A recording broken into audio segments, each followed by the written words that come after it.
José Louis a travaillé pendant longtemps pour les éditions Dupuis, qui appartiennent au même groupe que les éditions Blake et Mortimer de Dargaud. Et donc il a croisé l'éditeur de Blake et Mortimer. Il connaissait notre travail de scénariste et qui nous a dit « Hey les gars, vous avez envie de faire un Blake et Mortimer comme scénariste ?» Et évidemment on a fait « Ouais !»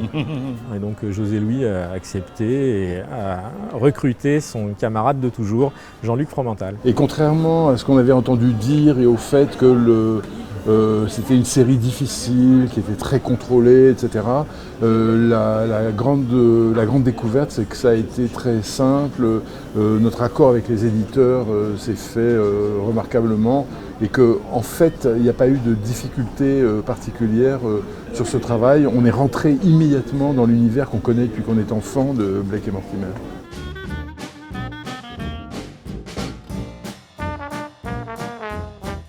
La première demande de notre éditeur, ça a été « Faites un Blake et Mortimer qui se passe dans le monde de l'espionnage ». Et comme nous ne voulions pas marcher sur les plates-bandes de nos prédécesseurs qui arpentaient les années 50 avec ces personnages, on a décidé d'aller vers les années 60. Et donc, les années 60, c'est forcément la guerre froide. À partir du moment où on est parti dans cette période historique, ça nous a donné par déduction tout le reste de notre scénario, puisqu'on s'est demandé qu'est-ce qui s'était passé de très important dans ces années-là, quelle année était la plus significative, et on a fait se croiser donc la nécessité d'être dans les années 60, dans de l'espionnage, et d'aller dans un endroit où Blake et Mortimer n'avaient jamais encore été, ne s'étaient encore jamais trouvés.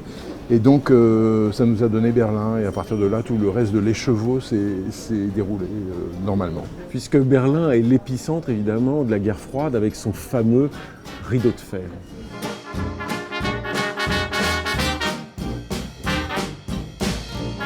Je dirais que ça démarre avec des grands auteurs anglais oubliés aujourd'hui d'avant-guerre, l'auteur des 39 marches, John Buchan, qui avait servi à Van Damme pour l'affaire Francis Blake, qui était la renaissance du reboot Blake et Mortimer. Ian Fleming, Len Dayton, Graham Greene, John le Carré.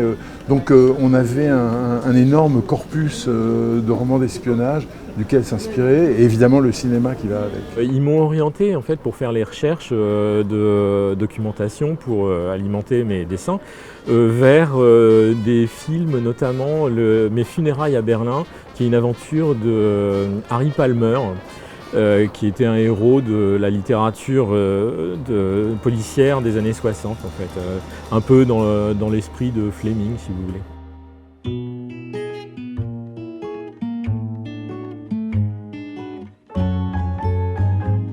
Je n'y suis pas allé, mais de toute façon, Berlin a beaucoup changé par rapport à cette époque-là. Et j'ai dû faire beaucoup de recherches graphiques. C'était assez compliqué, notamment pour Checkpoint Charlie, parce que Checkpoint Charlie était réaménagé sans doute tous les 3 mois. Il y a eu construction et reconstruction de cet endroit. J'ai dû chercher beaucoup de photographies et ensuite faire des recoupements pour savoir ce qui était valable en 1963 et ce qui ne l'était pas, pour retirer des constructions qui avaient été faites après, ou alors des aménagements qui n'existaient déjà plus.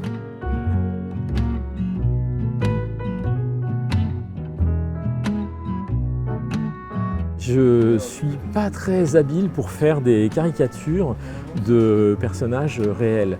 Or, je savais dans l'histoire que j'avais un rendez-vous planche 48 avec un personnage historique que je devais représenter de façon à ce qu'on le reconnaisse.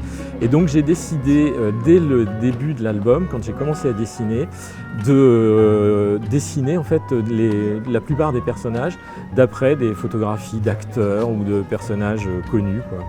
Alors il y en a certains qu'on reconnaît, d'autres qu'on reconnaît beaucoup moins parce que je les ai adaptés à ma main. Mais donc ça m'a servi d'entraînement pour atteindre le fameux personnage de la planche 48.